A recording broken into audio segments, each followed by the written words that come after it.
Hello, welcome back to my video. Kindly do not forget to click the button, subscribe. Also give me your comments, I'll appreciate. Thank you very much also for watching the videos.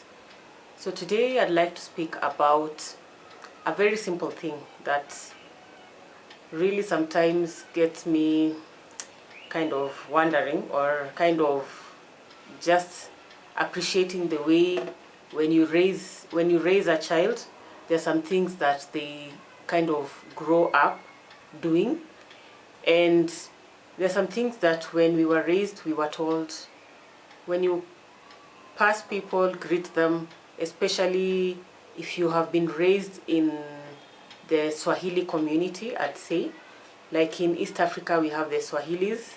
Majority of the Muslims are Swahilis. So the Swahili community, there are people who speak Swahili. They are not necessarily Muslims, they are those who are Christians, but the way they behave, both in East Africa, in Tanzania and in Kenya, they are found on the coastal areas, it's the same. They're the basic things that they do that is kind of the same. And one simple thing that I was raised knowing was that when you meet a grown-up, you greet them. When you come where you're seeing someone during the day for the first time, at least just say a word of hello. Or in Swahili we say shikamo. In the Muslim they say salam alaikum. And we were raised in the Swahili community, and it was very automatic. And up to now, I kind of find myself just greeting people. When I pass a group of people, I was entering maybe somewhere and they're seated, I will say hello. Maybe it's neighbors seated outside, maybe trying to bask at the sun. I say hello. I don't just pass like I don't notice them. So I kind of really found it very funny when I moved out and came to this place where I'm living right now. There are some neighbors we've lived with for years, like 3 years, 2 years, and you pass someone on the stairs and they pass you like they're not even seeing you.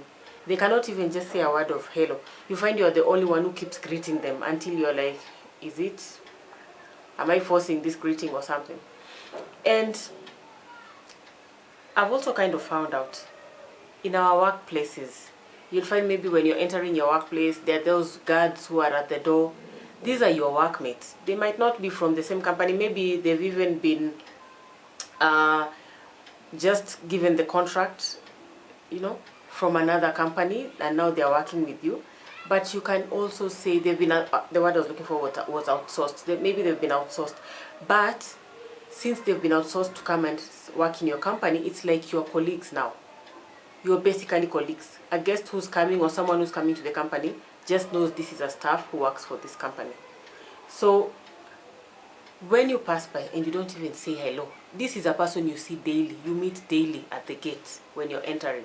You cannot say hello. These people, they are human beings and they have feelings. And they don't forget. And they notice. It's very simple. Just pass by, say, hi, how are you? How has your day been? How have you been? Someone has been missing for a while. Maybe they went to have a baby. They're back after 3 months. And you just pass them like, I didn't even realize you are away. It's really, you might not notice, but it makes someone feel pathetic. I used to ask some of my colleagues once in a while, it looks like I'm part of this building, I'm a pillar. You just passed and it's like I don't exist. But when you're in trouble, now you know how to come and greet me. And people realize, some people like me, I'm not taught to revenge. So I'll look at you, I'll feel it. And I can tell you, I feel that. I feel like you've belittled me and you've just made me feel like I'm just nothing. Because the way I was raised, you pass someone, you just say hello. So I'd like to say, very, very little things matter. Start training your kids when they're small. Because when they become grown-ups, we are told actions speak louder than words. After I've left the company due to the redundancy, I normally go to some areas and I meet the same guards. Because for them, our company closed, but since they were outsourced, they are in other areas. So I meet them And I can tell you, there's a day I went to a building in some place, and when I left there, the lady, because she's the one who registered me, gave me some information and told me, by the way, whatever you're following, there are so many people who are trying to follow up. And she really helped me to get connection with other people who are coming to the same building. And we kind of networked to an extent. That group now, we have over 200 people, because we really needed numbers so that we could go some legal way with a certain company that defrauded us. So I'm just trying to wonder, imagine if I was the kind of person who never used to make this person feel like a human being. It's not like we were close. It's not like, I can't even tell you the name of the lady now. But it's because the company was so big, we were like over 500 staff. So there are those you might not know their names, especially if you are not really in the same station, and maybe they haven't worked with you for years. But at least one thing I can say, the lady really assisted me. And that's not just it. There's a day also we went to see a colleague in a hospital, and we met one of the former security guards. We did not carry our IDs because we had just left our workstation at lunchtime very fast, and things had changed due to these threats, terrorism threats. Even the hospital, they needed your identification to enter. But the lady, when she saw us, she was so happy and said, these were my former colleagues. I know them. Let them pass. Yes, maybe security-wise, it's not right, but she knew us. We were we had uniforms, you know, and she really assisted us.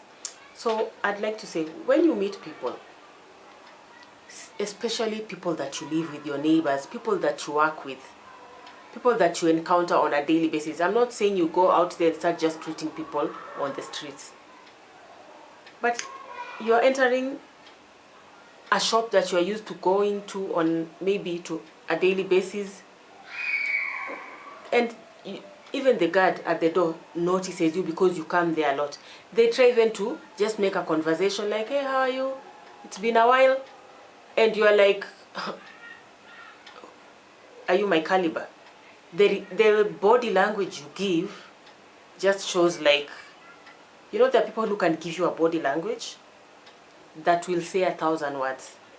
There's someone who can look at you and you feel like, should the ground just open and swallow me? Because of their eye. They have kind of communicated with their eye. Just the look only. And trust me, people don't forget how you make them feel. People don't forget how you make them feel, especially if it is something terrible. I've said it before and I'll say it again. There's an African proverb that says, when you stab me, you might forget, but I will not forget.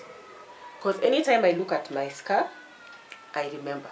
Anytime I look at my scar, I remember. So, whatever you do to someone, anytime they kind of think about it or come to a situation where something similar happens, they will always remember how pathetic you made them feel. How you make people feel really matters. A simple hello is just as important.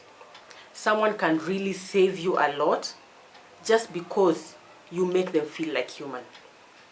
And not saying hello can make someone feel so pathetic, feel so inferior. You pass them like they're part of the furniture. They are your colleague. They will be there, yes.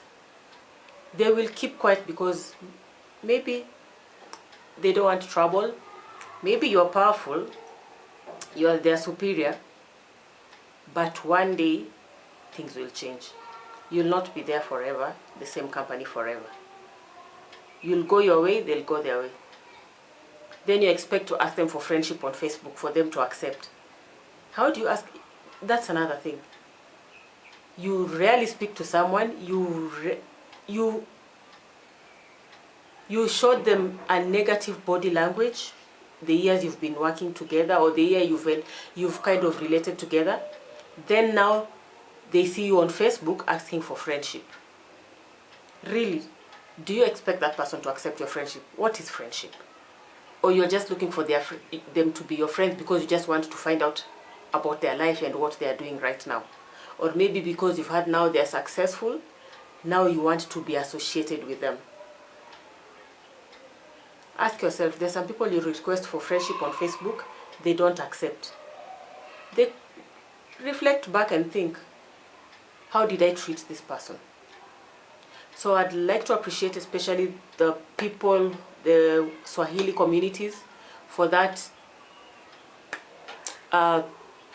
behavior of greeting people, and I'd like to say continue with it. Because outside in this other world, it is just abnormal. People just pass you like you're part of a building or a furniture, or like you're air, you don't exist. Thank you. Hope to see you in my next video. Do not forget to click subscribe. I'll appreciate. Bye.